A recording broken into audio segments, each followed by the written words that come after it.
ಸಹ ಈ ಸಂಜೆ ಯಾಕಾಗಿದೆ ಅನ್ನುವಂತ ಹಾಡಿರ್ಬೋದು, ಇನ್ನೂ ಗುಣಗುಡ್ತಾ ಇರ್ತಾರೆ. ಇವೆಲ್ಲ ಹೆಂಗೆ ಆಗತ್ತೆ ಅಂತ ನನ್ಗೆ ಗೊತ್ತಾಗಲ್ಲ. ಅದು 100 ಜನ್ಮಕ್ಕೂ ಇರ್ಬೋದು, ಈ ಸಂಜೆ ಇರ್ಬೋದು ಅನಿಸ್ತದೆ. ಇದೆಲ್ಲ ಹುಟ್ಟೋದು ನಂದು ಸ್ಕ್ರಾಚ್ ಟ್ಯೂನ್ಸ್ ಇಂದ. ಗಜರಾಮ ಸಿನಿಮಾದು ಸಹ ಒಂದು ರೀತಿ ಯೂತ್ಫುಲ್ ಸಾಂಗ್. ಎಲ್ಲ ಯೂಸ್ ಮಾಡಿರೋದು ಆ ಫಿಲ್ಮ್ ನನ್ ಬಿಟ್ಟು. ನಿಮಗೆ ಇಷ್ಟ ಆಗುವಂತಹ ಮ್ಯೂಸಿಕ್ ಡೈರೆಕ್ಟರ್ ಯಾರು? ನನ್ಗೆ ಗೊತ್ತಿಲ್ಲ, ನಾ ಇವಾಗ ಕೇಳಲ್ಲ.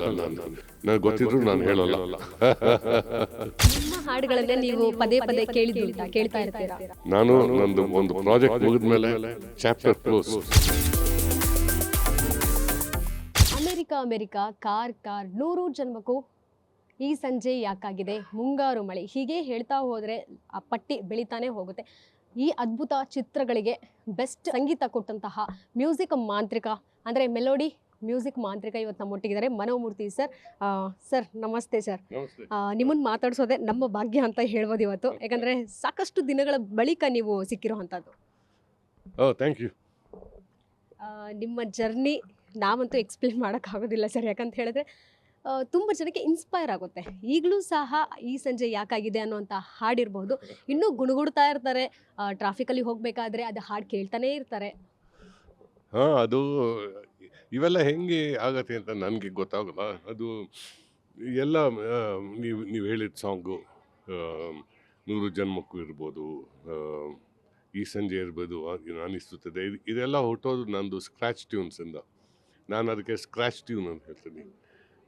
ನಂದು ಟ್ಯೂನ್ ಬ್ಯಾಂಕಲ್ಲಿ ಒಂದು I try to keep around 70 70 scratch tunes any time. Scratch tune ಯಾವಾಗ ಬರುತ್ತೆ, ಹೆಂಗೆ ಬರುತ್ತೆ ನನಗೆ ಗೊತ್ತಿಲ್ಲ. ಒಂದೊಂದ್ಸಲಿ ಸಡನ್ನಾಗಿ ಬರುತ್ತೆ, ಆಮೇಲೆ ಇನ್ನೊಂದ್ಸಲಿ ಎಷ್ಟೋ ದಿವಸ ಬರಲಿ ಇನ್ನು ಬರೋದೇ ಇಲ್ಲ. ಸೊ ಅದು ಯಾವಾಗ ಬಂದರೂ ಮನಸ್ಸಲ್ಲಿ ನಂದು ಫೋನಲ್ಲಿ ವಾಯ್ಸ್ ಮೆಮೊ ಹಾಕ್ಕೊಂಡ್ಬಿಡ್ತೀನಿ. ಆಮೇಲೆ ನಾನು ಸ್ಟುಡಿಯೋಗೆ ಹೋದಾಗ ಸುಮ್ಮನೆ ಪ್ರೋಗ್ರಾಮ್ ಮಾಡಿ ಇಟ್ಕೊಂಡಿರ್ತೀನಿ. ಸೊ ಯಾವುದಾದ್ರು ಒಳ್ಳೆ ಸಿಚುವೇಶನ್ ಬಂದಾಗ ಸಾಂಗ್ ಸಿಚುವೇಶನ್ ನಲ್ಲಿ ಡೈರೆಕ್ಟರ್ ಹೇಳಿರ್ತಾರ.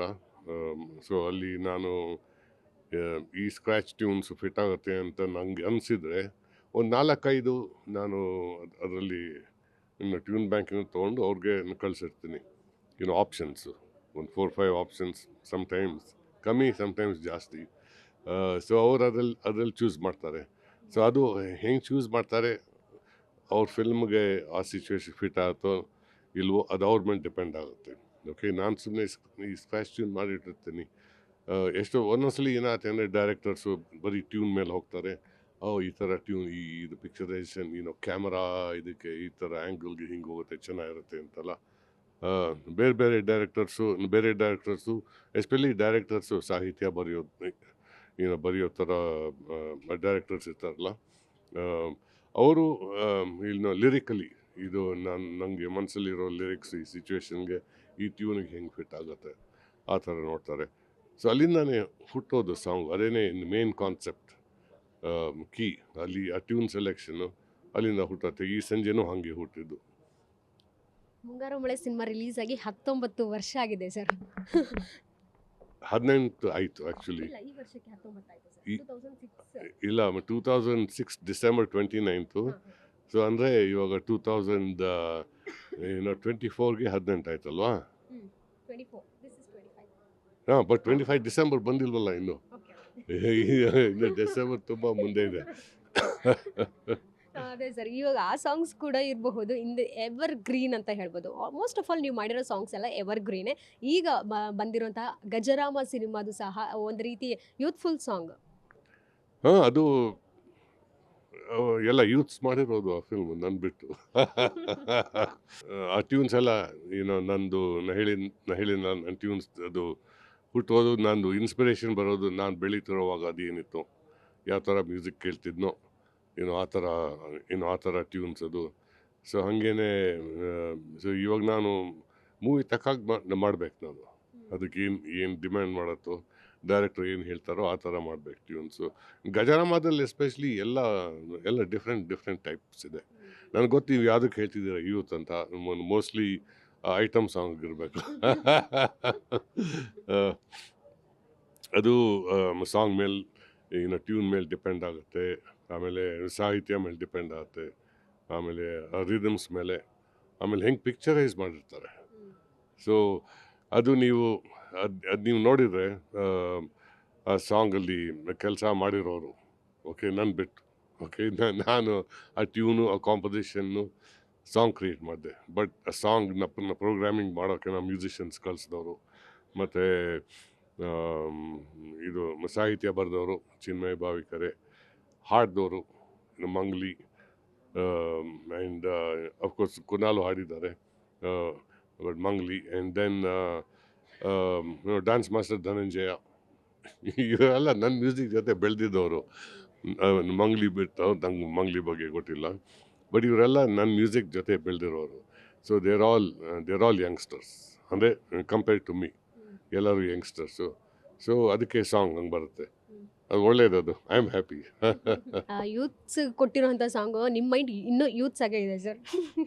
ಅಷ್ಟು ಏನು ಹೇಳ್ತಾರೆ, ಅಷ್ಟು ಯೌವನದಲ್ಲಿ ನೀವು ಏನು ಬೇಕು ಯುವಕರಿಗೆ ಅನ್ನುವಂಥದ್ದು ಮೈಂಡಲ್ಲಿ ಇಟ್ಕೊಂಡು ಕೊಟ್ಟಿದ್ದೀರಾ. I am happy. ನಾನು ಯಂಗ್ಸ್ಟರ್ ಜೊತೆ ಕೆಲಸ ಮಾಡೋಕ್ಕೆ ತುಂಬ ಇಷ್ಟ ನನಗೆ.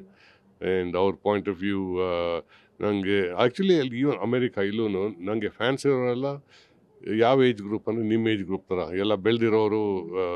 ಮುಂಗಾರು ಮಳೆ ಕೇಳಿಕೊಂಡು, ಸ್ವಲ್ಪ ಜನ ಅಮೇರಿಕಾ ಕೇಳಿಕೊಂಡು, ಈ ಥರ. ಇದು ಎಸ್ಪೆಷಲಿ ಮುಂಗಾರು ಮಳೆ ರಿಲೀಸ್ ಆದಾಗ, ಆ ಸಾಂಗ್ಸ್ ಬರ್ತಿದಾಗ ಒಬ್ಬೊಬ್ರು ಹುಟ್ಟೇ ಇರೋಲ್ಲ, ಬಟ್ ಹುಟ್ತಾರೆ ಒಂದು ಮುಂಗಾರು ಮಳೆ ಆಗಿ 1-2-3 ಇಯರ್ಸ್ ಆದಮೇಲೆ. ಬಟ್ ಅವ್ರ ಪೇರೆಂಟ್ಸ್ ಪ್ಲೇ ಮಾಡ್ತಾ ಇರ್ತಾರೆ ಮನೇಲಿ. ಸೊ ಇಷ್ಟು ವರ್ಷದ ನಿಮ್ಮ ಜರ್ನಿನಲ್ಲಿ ಈ ಮ್ಯೂಸಿಕ್ ನಾನು ಕಂಪೋಸ್ ಮಾಡಿದ ಸಾಂಗ್ ಅಷ್ಟೇನು ಎಕ್ಸ್ಪೆಕ್ಟೇಷನ್ ಲೆವೆಲ್ ರೀಚ್ ಆಗಲ್ಲ ಅಂದ್ಕೊಂಡಿದ್ದೆ, ಬಟ್ ಆಯಿತು, ಜನ ಅಷ್ಟು ಇಷ್ಟಪಟ್ಟು ಅಂದರೆ ಯಾವ ಸಾಂಗ್ ಸರ್? ಮುಂಗಾರು ಮಳೆ ಸಾಂಗ್ಸು. ಆ್ಯಕ್ಚುಲಿ ಯಾವ ಮೂವಿ ಸಾಂಗ್ಸ್ ಮಾಡಿದವರು ನಮಗೆ, ನಮ್ಮ ಟೆಕ್ನಿಷಿಯನ್ಸ್ಗೆ ಆ್ಯಸ್ ಎ ಕ್ರಿಯೇಟರ್ ನಮ್ಗೆ ಗೊತ್ತಾಗೋಲ್ಲ. ಅಂದರೆ ಆವಾಗ ನೀವು ತಗೊತಾ ಇದ್ದಂತಹ ಸಂಭಾವನೆ ಮ್ಯೂಸಿಕ್ ಕಂಪೋಸ್ ಮಾಡೋದಕ್ಕೆ ಇವತ್ತಿಗೆ ಎಷ್ಟು ವೆರಿಫೈ ಅಂದರೆ ಎಷ್ಟು ಜಾಸ್ತಿ ಆಗಿದೆ ಅಂತ? ಅಲ್ಲೇ ಜಾಸ್ತಿ ಕಮ್ಮಿ ಡಿಫ್ರೆಂಟ್ ಏನೂ ಆಗಿಲ್ಲ. ನನ್ನ ಕಾಂಪೋಸಿಷನ್ಸ್ ಆವಾಗ ಏನಿತ್ತು, ಇದು ನಾನು ಇವಾಗ ಹಂಗೆ ಆ ಮೆಲಡಿ ನಂದು ಎಲ್ಲ ಹಾಗೆ ಶುರು ಆಗುತ್ತೆ, ಓಕೆ. ಬಟ್ ಅದಾದಮೇಲೆ ಅದು ಹೆಂಗೆ ಪ್ರೊಸೀಡ್ ಆಗುತ್ತೆ, ಸಾಂಗು ಯಾವ ರೀತಿಯಲ್ಲಿ ಬರುತ್ತೆ, ಅದೆಲ್ಲ ಚೇಂಜ್ ಆಗಿದೆ ಸ್ವಲ್ಪ, ಓಕೆ. ಒನ್ ಮೇನ್ ಥಿಂಗ್ ಏನು ಚೇಂಜ್ ಆಗಿರೋದಂದರೆ, ಆವಾಗ ಆ ಟೈಮಲ್ಲಿ ಸಾಂಗು ತುಂಬ ಲೆಂತ್ ಇರ್ಬೋದು, 5 ನಿಮಿಷ 6 ನಿಮಿಷ ಇರ್ತಿತ್ತು ಒಂದೊಂದು ಸಾಂಗು. 2-3 ಚರಣ, ಯಾವ ಮೊನಮೂಡಿನಲ್ಲಿ 3 ಚರಣ ಇದೆ, ಯಾಕಂದರೆ ಬೇರೆ ಸಿಚುವೇಶನ್ಸ್ ಯೂಸ್ ಮಾಡ್ತಾರೆ, ಆ ಥರ ಇರ್ತಿತ್ತು. ಬಟ್ ಈ ನಡುವೆ ಏನಾಗುತ್ತೆ ಅಂದರೆ, ಫಿಲ್ಮ್ ಮೇಕರ್ಸು ಮುಂಚೆನೇ ಹೇಳಿಬಿಡ್ತಾರೆ, ನಮಗೆ ಲೆಂತ್ ಬೇಡ, 3 ಮಿನಿಟ್ಸ್ 3.5 ಮಿನಿಟ್ಸ್, ಯಾಕಂದರೆ ಇದು ಶೂಟ್ ಮಾಡೋಕ್ಕೆ, ಸಾಂಗ್ನ ಶೂಟ್ ಮಾಡೋಕ್ಕೆ ಅವ್ರಿಗೆ ತುಂಬ ಎಕ್ಸ್ಪೆನ್ಸಿವ್ ಆಗಿಬಿಡುತ್ತೆ. ಸೊ ನಾವು ಹಾಗೇನೆ ಅದಕ್ಕೆ ನಮ್ಮ ಲೆಂತ್ ಕಮ್ಮಿ ಮಾಡ್ಕೋಬೇಕು. ಒಂದು ರೀತಿಯಲ್ಲಿ ನಾವು ಹೆಂಗೆ ಮಾಡ್ತಿದ್ದೆ ಲೆಂತ್ ಕಮ್ಮಿ ಅಂದರೆ, ಲೈನ್ಸ್ನ ಕಮ್ಮಿ ಇಟ್ಕೊಳ್ಳೋದು, ಮತ್ತು ಮ್ಯೂಸಿಕ್ ಅಂತ ಬರುತ್ತಲ್ಲ ಮಧ್ಯದಲ್ಲಿ, ಬ್ಯಾಕ್ಗ್ರೌಂಡ್ ಮ್ಯೂಸಿಕ್ BGM ಅದನ್ನೆಲ್ಲ ಕಮ್ಮಿ ಇಟ್ಕೊಳ್ಳೋದು. ಬಟ್ ಇವಾಗ ಏನು ಶುರು ಆಗಿದೆ, ನಾನು ಅದು ಮಾಡೋಕ್ಕೆ ಶುರು ಮಾಡಿದ್ದೀನಿ. ಇದರಲ್ಲಿ ಗಜರಾಮಲ್ಲಿ ಇಲ್ಲ, ಬಟ್ ಮುಂದಿನ ಮೂವೀಸಲ್ಲಿ ಚರಣ ಒಂದೇ ಚರಣ ಇರುತ್ತೆ ಅಷ್ಟೇ. ಸೊ ಸಾಂಗ್ ನಿಮ್ಮದು 2.5 ನಿಮಿಷ 3 ನಿಮಿಷದಲ್ಲಿ ಮುಗ್ದೋಗ್ಬಿಡುತ್ತೆ. ಸೊ ಅದು ಡಿಫ್ರೆಂಟ್, ಅದು ಮೇಜರ್ ಡಿಫ್ರೆಂಟು. ಇನ್ನೊಂದು ಟೆಕ್ನಿಕಲಿ ನೀವು ಫೈನಲ್ ಮಿಕ್ಸ್ ಮತ್ತು ಮಾಸ್ಟರ್ ಅದು ಹೆಂಗೆ ಮಾಡ್ತಾರೆ, ಹೆಂಗೆ ಬರುತ್ತೆ, ಅದು ಚೇಂಜ್ ಆಗಿದೆ ಟೆಕ್ನಾಲಜಿ ತುಂಬ. ನಾನು ನೀವು ಕೇಳಿದ ಕ್ವೆಶ್ಚನ್ ಆನ್ಸರ್ ಮಾಡಿದ್ಮೇಲೆ ನಂಗೆ ಗೊತ್ತಿಲ್ಲ. ಅರ್ಥ ಮಾಡಿಸ್ತೀನಿ. ಹೇಗೆಂದರೆ ಮುಂಗಾರು ಮಳೆಗೆ ನೀವು ಫಸ್ಟ್ ತಗೊಂಡಂತಹ ಪೇಮೆಂಟ್ ಎಷ್ಟಾಗಿತ್ತು ಸರ್? ಪೇಮೆಂಟ್ ಬಗ್ಗೆ ನಾನು ಪೇಮೆಂಟ್ ತೊಗೊಳೋದೇ ಇಲ್ಲ, ಬೈ ದ ವೇ. ನಾನು ಪೇಮೆಂಟ್ ತೊಗೊಳ್ಳಲ್ಲ, ಯಾಕೆಂದರೆ ಇದು ನನಗೆ ಫಾರ್ಚುನೇಟ್ಲಿ ನನಗೆ ಗಾಡ್ ಹ್ಯಾಸ್ ಗಿವನ್ ಅಲ್ಲಿ ಟೆಕ್ನಾಲಜಿ ಪ್ರೊಫೆಷನ್ ಅಂದರೆ enough for me and my family. ಅದು ನನಗೇನು ನನ್ನ ಮ್ಯೂಸಿಕ್ಕಿಂದ ದುಡ್ಡು ಮಾಡಬೇಕು ಅಂತ ನನಗೆ ಆಸೆ ಇಲ್ಲ. Actually musically first of all ನಾನು ಒಂದು ಹೇಳ್ಬಿಡ್ತೀನಿ ನಿಮಗೆ, musically major technician like music director ಅವರಷ್ಟು ದುಡ್ಡು ಮಾಡಲ್ಲ. ಯಾರು ಮಾಡ್ತಾರೆ ಅಂದರೆ ಸ್ಯಾಲರಿಡ್ ಪೀಪಲ್ ಇರ್ತಾರಲ್ಲ, ಅದರಲ್ಲಿ ಇವರು ಎಲ್ಲ ಮ್ಯೂಸಿಷಿಯನ್ಸ್ ಇರ್ಬೋದು, ಮತ್ತು ಎಂಜಿನಿಯರು, ಈ ಥರ ಎಲ್ಲ ಅವ್ರ ಪೇಮೆಂಟು ಅವ್ರು ಮಾಡ್ತಾರೆ ದುಡ್ಡು. And singers make good money. Just like ನಿಮ್ಮ ಆನ್ ಸ್ಕ್ರೀನ್ ಸ್ಟಾರ್ಸ್ ಇರ್ತಾರಲ್ಲ, ಅವರು ದೇ ಮೇಕ್ ಮನಿ. ಇದು ಇನ್ನು ಆಫ್ ದ ಸ್ಕ್ರೀನ್ ಸ್ಟಾರ್ಸ್ ಇವರು ಸಿಂಗರ್ಸು, ಅವರು they make good money. But ನಾನು I just make sure that I get paid enough to cover the costs. So the cost of production of the music ಏನು ಬರುತ್ತೋ ಅದು. I don't charge fee. ನಂಗೆ ಬೇಕಾಗಿಲ್ಲ ಮುಂಗಾರು ಮಳೆಗೆ charge ಮಾಡಿಲ್ವಾ sir? Charge ಮಾಡಿದೆ, but it's not for my fee. ಅದೆಲ್ಲ ಚಾರ್ಜ್ ಮಾಡಿದೆಲ್ಲ ಖರ್ಚು ಮಾಡಿದೆ. ನಾನು ಬಡ್ಜೆಟ್ ಕೊಟ್ಬಿಡ್ತೀನಿ ಮುಂಚೆನೇ ಎಷ್ಟು ಅಂತ. ಈಗಲೂ ಹಾಗೇನೆ, ನಾನು ಎಷ್ಟು ಸಾಂಗ್ ಇದೆಯೋ ಅದ್ರ ಮೇಲೆ ಆಮೇಲೆ ಯಾವ ಥರ ಸಾಂಗು ಅದೆಲ್ಲ ಕೇಳಿ, ಯಾವ ಸಿಂಗರ್ಸ್ ಇರ್ತಾರೆ ಎಲ್ಲ ಕೇಳಿ ನಾನು ಬಡ್ಜೆಟ್ ಕೊಡ್ತೀನಿ. ಆ್ಯಂಡ್ ದೇ ಹ್ಯಾವ್ ಟು ಅಂದಾಜು ಎಷ್ಟು ಕೊಟ್ಟಿದ್ರು ಮುಂಗಾರು ಮಳೆಗೆ ಅಂದಾಜು? ಆ ಟೈಮಲ್ಲ ಎಲ್ಲ ಸಿಂಗರ್ಸು ಎಲ್ಲ ಸೇರಿ ಬ್ಯಾಕ್ಗ್ರೌಂಡ್ ಎಲ್ಲ ಸೇರಿ ಒಂದು 32 ಲಕ್ಷ ಆಗಿತ್ತು, 32 lakhs. ಸೊ ಆವಾಗದು ಆವಾಗ ತುಂಬ ಜಾಸ್ತಿ, 32 ಲಕ್ಷ ಆ ಟೈಮ್ಗೆ ತುಂಬ ಜಾಸ್ತಿ. ಸೊ ಬಟ್ ಅಫ್ಕೋರ್ಸ್ ಅದು ಎಲ್ಲ ಸಿಂಗರ್ಸ್, ನೀವು ಟಾಪ್ ಸಿಂಗರ್ಸ್ ಯೂಸ್ ಮಾಡ್ಕೊಂಡು ಹಂಗೆ ಎಲ್ಲ ಮಾಡಿದಾಗ ಹಂಗಾಗೆ ಆಗುತ್ತದು. ಇದು ಸರ್, ನಿಮಗೆ ಇಷ್ಟ ಆಗುವಂಥ ಮ್ಯೂಸಿಕ್ ಡೈರೆಕ್ಟರ್ ಯಾರು ಈಗಿನ ಜನ್ರೇಷನಲ್ಲಿ? ನನಗೆ ಗೊತ್ತಿಲ್ಲ, ಇವಾಗ ಕೇಳಲ್ಲ ನಾನು. ಇವತ್ತಿನ ಮ್ಯೂಸಿಕ್ ನಾನು ಅಷ್ಟೊಂದು ನಾನು ಕೇಳಲ್ಲ. ಬಟ್ ಐ ಆಮ್ ಶ್ಯೂರ್ ತುಂಬ ಜನ ಒಳ್ಳೆ ಮ್ಯೂಸಿಕ್ ಡೈರೆಕ್ಟರ್ಸ್ ಇದ್ದಾರೆ. ನನಗೆ ಗೊತ್ತಿದ್ರು ನಾನು ಹೇಳೋಲ್ಲ. ನಿಮ್ಮ ಹಾಡುಗಳನ್ನೇ ನೀವು ಪದೇ ಪದೇ ಕೇಳ್ತಾ ಇರ್ತೀರಾ? ನಾನು ನಂದು ಒಂದು ಪ್ರಾಜೆಕ್ಟ್ ಮುಗಿದ ಮೇಲೆ ಚಾಪ್ಟರ್ ಕ್ಲೋಸ್ಡ್ ಅಷ್ಟೇ. ಅದನ್ನ ಸೈಡ್ ಇಟ್ಬಿಡ್ತೀನಿ. ಆ ಸಾಂಗ್ ತಿರ್ಗಾ ಕೇಳೋಕೆ ಹೋಗಲ್ಲ. ಯಾವಾಗ ಆ ಸಾಂಗ್ನ ಕೇಳಲೇಬೇಕು ಅಂದರೆ ನಾನು ಯಾವ್ದಾದ್ರು ಕಾನ್ಸರ್ಟಲ್ಲಿ ಪರ್ಫಾರ್ಮ್ ಮಾಡೋವಾಗ ಸೆಟ್ ಲಿಸ್ಟಲ್ಲಿ ಆ ಸಾಂಗ್ ನಾನು ಇಟ್ಕೊಂಡಿದ್ರೆ ಅಫ್ಕೋರ್ಸ್ ಕೇಳ್ತೀನಿ. ಇನ್ನು ನಿಮ್ಮ ಮನೆಯಲ್ಲಿ ಸಾಂಗ್ಸ್ ಏನಾದರೂ ಹಾಕ್ತಾ ಇರ್ತಾರಾ? ನಿಮ್ಮ ಸಾಂಗ್ಸೇ ಹಾಕ್ತಾ ಇರ್ತಾರಾ? ಇಲ್ಲ, ನಮ್ಮನೇಲಿ ಆ ಥರ ಯಾರು ಅದೆಲ್ಲ ಹಳೆ ಕಾಲದ ಮುಗೀತು. ಯಾರು ಒಬ್ಬೊಬ್ರು ಒಂದೊಂದು ಈಗ ಹಾಕೊಂಡು ಇಲ್ಲಿ ಏನೋ ನಮ್ಮ ವೈಫ್ ಏನೋ ಕೇಳ್ತಾ ಇರ್ತಾರೆ, ನಮ್ಮ ಡಾಟರ್ ಏನೋ ಕೇಳ್ತಾ ಇರ್ತಾರೆ, ನಾನೇನೋ ಕೇಳ್ತಾ ಇರ್ತೀನಿ ಸ್ಟುಡಿಯೋಲಿ.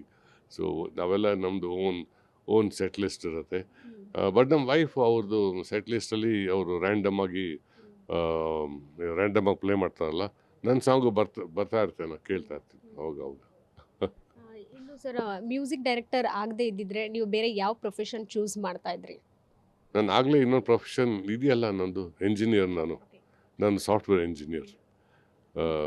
ಪ್ಯಾಷನ್ ಅಂತ ಈ ಕಡೆ ಬಂದ್ರೆ ಸರ್? ಕರೆಕ್ಟ್, ಈ ಕಡೆ ಇದೆ ಯಾವಾಗಲೂ ಪ್ಯಾಷನ್ ಇದು. ನಾನು ಅಮೇರಿಕಾ ಎಲ್ಲ ಮಾಡಿದಾಗ ನಾನು ಇವನ್ ಅಪ್ ಟು ಮುಂಗಾರು ಮಳೆ ನಾನು IT-ನಲ್ಲಿ ಕೆಲಸ ಮಾಡ್ತಿದ್ದೆ. ನಾನು ಮುಂಗಾರು ಮಳೆ ಮಾಡಿದಾಗ ಸಿಸ್ಕೋಲಿದ್ದೆ. ಓಕೆ, ಆಗ್ತಾನೆ ಸಿಸ್ಕೋ ಬಿಡೋಕ್ಕೆ ಶುರು ಮಾಡಿದ್ದೆ. ಆ್ಯಂಡ್ ಅಮೇರಿಕಾ ಮಾಡಿದಾಗ ನಂದು ಫಸ್ಟ್ ಕಂಪ್ನಿ ಅಲೈನ್ ಟೆಕ್ ಅಂತ 4 systems ಅಲ್ಲಿದ್ದೆ ನಾನು. ಸೊ ಎಲ್ಲ ನಾನು ನನ್ನ ಕಂಪ್ನಿನಲ್ಲಿ ಇವಾಗೆಲ್ಲ ರೀಸೆಂಟಾಗಿ ಲಾಸ್ಟ್ 10 years ಇವಾಗ ರಿಟೈರ್ ಆದೆ ಟೆಕ್ನಾಲಜಿಯಿಂದ. TO ನೆಟ್ವರ್ಕ್ಸ್ ಅಂತ ಒಂದು ಕಂಪ್ನಿಲಿದ್ದೆ ನಾನು. ಸೊ ನನಗೊಂದು ಪ್ರಶ್ನೆ ಇದೆ, ಏನಂದರೆ ಈಗಲೂ ಅಷ್ಟೇ ಈ ಜನ್ರೇಷನ್ ಅವರು ಸಹ ಸಾಂಗ್ಗಳನ್ನು ಕೇಳ್ತಾರೆ, ಈಗಿನ ಸಾಂಗ್ಸ್ನ. ಆದ್ರೂ ಹಳೆ ಕಾಲದ ಸಾಂಗ್ಸ್ಗಳನ್ನೇ ಇನ್ನೂ ಓಲ್ಡ್ ಈಸ್ ಗೋಲ್ಡ್ ಅಂತೀವಲ್ಲ, ಅದೇ ಸಾಂಗ್ಗಳನ್ನು ಮತ್ತೆ ಕೇಳೋ ರೀತಿ ರಿಪೀಟ್ ಮಾಡ್ತಾ ಇರ್ತಾರೆ. ಆ ಸಾಂಗ್ಗಳಿಗೆ ಯಾಕಷ್ಟು ಕಾಡುತ್ತೆ ಅಂತ? ಯಾಕಂದರೆ ಆ ಸಾಂಗ್ ಜೊತೆ ಅವ್ರು ಬೆಳೆದಿರೋದು. ಸಿಂಪಲ್. ಓಕೆ, ಎಲ್ಲರೂ ಬೆಳೆದಿಲ್ದೋದ್ರೂ ಅದೇ ನನಗೇನು ಅನ್ಸುತ್ತೆ ಅಂದರೆ ಈ ನಡುವೆ ಬರೋ ಸಾಂಗ್ಸಲ್ಲಿ ಇದು ಕನ್ನಡ ಮಾತ್ರ ಅಲ್ಲ, ನಾನು ಕೇಳಿದ್ದೀನಿ ಎಷ್ಟೋ ಇಂಗ್ಲೀಷ್ ಸಾಂಗ್ಸಲ್ಲೂ. ನಾನು ತುಂಬ ಇಂಗ್ಲೀಷ್ ಮ್ಯೂಸಿಕ್ ಕೇಳ್ತೀನಿ, ಇಂಗ್ಲೀಷ್ ಪಾಪ್ ಸಾಂಗ್ಸು. ಅದೇನು ಹಾಡ್ತಿದ್ದಾರೆ ಲಿರಿಕ್ಸು ಅದು ಗೊತ್ತೇನೇ ಆಗೋಲ್ಲ. You cannot understand. ಯಾಕೆಂದರೆ ಆ ಫ್ರೇಸಿಂಗ್ ತುಂಬ ಫಾಸ್ಟಾಗಿರುತ್ತೆ. ಆಮೇಲೆ ಆ ಸೌಂಡ್ ಮಿಕ್ಸಿಂಗಲ್ಲಿ ಆ ವಾಯ್ಸ್ ಲೆವೆಲ್ ತುಂಬ ಕಮ್ಮಿ ಇರುತ್ತೆ. ಸೊ ಹಳೆ ಸಾಂಗ್ಸಲ್ಲಿ ಅದು ಹಂಗಲ್ಲ, ತುಂಬ ಇಂಪಾರ್ಟೆಂಟ್ ಲಿರಿಕ್ಸ್, ವೆರಿ ಇಂಪಾರ್ಟೆಂಟ್. ನನ್ನ ಸಾಂಗ್ಸಲ್ಲಿ ಇವಾಗಲೂ ನನಗೆ ಲಿರಿಕ್ಸ್ ಅಂದರೆ ತುಂಬ ಇಂಪಾರ್ಟೆಂಟ್. ಅದು ಹಂಗಿರಲೇಬೇಕದು. ಅದು ಮಿಕ್ಸಿಂಗ್, ಸೌಂಡ್ ಮಿಕ್ಸಿಂಗ್ ಮಾತ್ರ ಅಲ್ಲ, ಅದು ನಿಮ್ಮದು ಕಾಂಪೋಸಿಷನಿಂದನೇ ಶುರು ಆಗೋದದು. ನೀವು ಆ ಥರ ಕಂಪೋಸ್ ಮಾಡಿ ಯಾವ ಥರ ಕಂಪೋಸ್ ಮಾಡ್ತೀರಾ ಅದ್ರ ಮೇಲೆ ಡಿಪೆಂಡ್ ಆಗುತ್ತೆ. ನೀವು ಸಾಂಗ್ಸ್ ಹಾಡ್ತಾ ಇರ್ತೀರಾ ಸರ್ ಹಾಗಾಗ? ನಾ ಎಲ್ಲರಿಗೂ ಹೇಳ್ತೀನಿ, ಅದು ನೀವು ಹಾಡ್ತೀರಾ is not the correct question. ಯಾಕಂದರೆ ಯಾರು ಬೇಕಾದ್ರೂ ಹಾಡ್ಬೋದು. ನೀವು ಒಂದು ನಿಮಿಷ ಇಲ್ಲ ನೀವು ಹಾಡ್ಬೋದು, ಅವ್ರು ಹಾಡ್ಬೋದು, ನಾನು ಹಾಡ್ಬೋದು, ಯಾರು ಬೇಕಾದ್ರೂ ಹಾಡ್ಬೋದು. ನಿಜವಾದ ಕ್ವೆಶನ್ ಇರೋದು, ನೀವು ಹಾಡಿದಾಗ ನಿಮಗೆ ಚಪ್ಪಾಳೆ ಸಿಗುತ್ತೋ ಕಪ್ಪಾಳೆ ಸಿಗುತ್ತೋ. ನಾನು ಹಾಡಿದ್ರೆ ಚಪ್ಪಾಳೆ ಅಂತೂ ಸಿಗೋಲ್ಲ ಅಷ್ಟು ಗೊತ್ತು ನನಗೆ, ಸೊ ನಾನು ಹಾಡೋಲ್ಲ. ನಾನು ನಂಗೋಸ್ಕರ ಯಾವ್ದನ್ನ ನೋ ಆಗೋಲ್ಲ ಬಿಡಿ. Next subject. ಓಕೆ ಸರ್, ಈಗಿನ ಮ್ಯೂಸಿಕ್ ಡೈರೆಕ್ಟರ್ಸ್ ಇರ್ಬೋದು, ಏನು ಹೇಳ್ತೀರಿ? ಏನಾದರೂ ಕಿವಿ ಮಾತು ನಿಮ್ಮ ಕಡೆಯಿಂದ ಬರೋದಾದರೆ ಏನಾದರೂ ಚೇಂಜಸ್ ಮಾಡ್ಕೊಳೋದು, ಅಥವಾ ಈಗ ಇಲ್ಲ ತುಂಬ ಚೆನ್ನಾಗಿ ಹೋಗ್ತಿದೆ, ನೀವು ಹೇಳಿದ್ರೆ ಪಾಪ್ ಸಾಂಗ್ಸ್ ತುಂಬ ನಾನು ಕೇಳ್ತೀನಿ, ಸೊ ಈಗ ಬಂದಿರೋಂಥ ಒಂದು ಟ್ರೆಂಡ್ ರ್ಯಾಪ್ ಸಾಂಗ್ಸ್ ಎಲ್ಲ. Rap song okay, but lyrics ನಿಮ್ಮ ಏನು ಹೇಳ್ತಿದಾರೆ ಅರ್ಥ ಆಗಬೇಕು. I listen to raps, I like rap music, but ಅರ್ಥ ಆಗಬೇಕು ಏನು ಹೇಳ್ತಿದ್ದಾರೆ ಅಂತ. ಒಂದೊಂದರಲ್ಲಿ ಅರ್ಥನೇ ಆಗೋಲ್ಲ ಏನು ಹೇಳ್ತಿದ್ದಾರೆ ಅಂತ.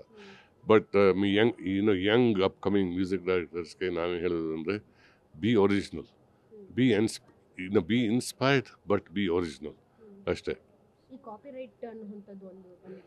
ಕಾಪಿ ರೈಟ್ ಯಾವ ಬಂದು ಹಿಡ್ಕೊಳತ್ತೆ ನೀವು ಕಾಪಿ ಮಾಡೋಕೋರೆ, ಬಟ್ ಅದು ಬಿಟ್ಟು ನೀವು ಬೇರೆಯವ್ರ ಥರ ಮಾಡೋಕ್ಕೆ ಹೋಗಬೇಡಿ. You be original, you be yourself, you get inspired by ನೀವು ಬೆಳೀತಿರೋವಾಗ ಏನು ಕೇಳ್ತಿದ್ರೋ, ಅಥವಾ ಇವಾಗ ನಿಮ್ಗೇನು ಇಷ್ಟ, ಅದು ಇನ್ಸ್ಪಿರೇಷನ್ ಮೇಲೆ ನಿಮ್ಮ ರೀತಿಯಲ್ಲಿ ನೀವೇನು ಇನ್ಸ್ಪೈರ್ ಆಗಿದ್ದೀರೋ ನಿಮ್ಮ ರೀತಿಯಲ್ಲಿ ಕ್ರಿಯೇಟ್ ಮಾಡಿ. ಇನ್ನು ನಿಮಗೆ ಕಾಂಪಿಟೇಟರ್ ಆಗಿದ್ರು ಅನ್ನೋದಾದರೆ ಯಾರು ಸರ್? ಆಗ ನೀವು ಅಂದ್ಕೊಂಡಿದ್ರ ಕಾಂಪಿಟೇಟರ್ ನಂಗೆ ಇಲ್ಲ ಅಂತ ಹೇಳಿ? ಇದು ಕ್ರಿಯೇಟಿವ್ ಆರ್ಟ್ಸಲ್ಲಿ ಕಾಂಪಿಟೇಷನ್ ಅಂತ ಇಲ್ಲವೇ ಇಲ್ಲ. ಯಾಕೆಂದರೆ ಎಲ್ಲರೂ ಅವ್ರದ್ದೇ ಓನ್ ಸ್ಟೈಲ್ ಇರುತ್ತೆ. ಓಕೆ, ಸೊ ಕಾಂಪಿಟೇಷನ್ ಅಂತ ಎಲ್ಲ ಇರೋದು ಸ್ಪೋರ್ಟ್ಸಲ್ಲಿ. ಅಂದರೆ ಸರ್, ಈಗ ಬೆಸ್ಟ್ ನಾಮಿನಿ ಅಂತ ಬರುತ್ತೆ ಅವಾರ್ಡ್ ಕೊಡೋ ಟೈಮಲ್ಲಿ, ಬೆಸ್ಟ್ ಮ್ಯೂಸಿಕ್ ಡೈರೆಕ್ಟರ್ ಅಂತ. ಹಾಗಾಗಿ ನಾನು ಅವಾರ್ಡ್ ಮೇಲೆಲ್ಲ ಹೋಗೋಲ್ಲ. I don't believe in those awards. ಬಂದರೆ I will accept it very honourably, respectfully. But ನನಗೆ ಅವಾರ್ಡ್ ಬರೋದು ಆಡಿಯನ್ಸಿಂದ. ಓಕೆ, ಆಡಿಯನ್ಸ್ ನಿಮ್ಮ ಸಾಂಗ್ನ ಇಷ್ಟಪಟ್ಟರೆ ಅವ್ರು ನನಗೆ ಅವಾರ್ಡ್ ಕೊಟ್ಟಿದ್ದಾರೆ. That is the most important thing, the only thing that counts. Thank you so much sir. ಇನ್ನಷ್ಟು ಒಳ್ಳೆ ಹಾಡುಗಳನ್ನು ಆಲ್ರೆಡಿ ಕೊಡ್ತಾ ಇದ್ದೀರಾ, ಕಂಟಿನ್ಯೂ ಮಾಡಿ ಸರ್. ಥ್ಯಾಂಕ್ ಯು, ನಮಸ್ತೆ. ಸೊ ಇದಿಷ್ಟು ನಮ್ಮ ಸಂಗೀತ ಮಾಂತ್ರಿಕ ಅಂತ ಹೇಳಬಹುದು ಮನೋಮೂರ್ತಿ ಅವರ ಮಾತಾಗಿತ್ತು. ಕ್ಯಾಮ್ರಾ ಪರ್ಸನ್ ಅಜಯ್ ಜೊತೆ Keerthi Patil, guarantee news, Bengaluru. Guarantee news, ಸುದ್ದಿ ಖಚಿತ, ನ್ಯಾಯ ನಿಶ್ಚಿತ.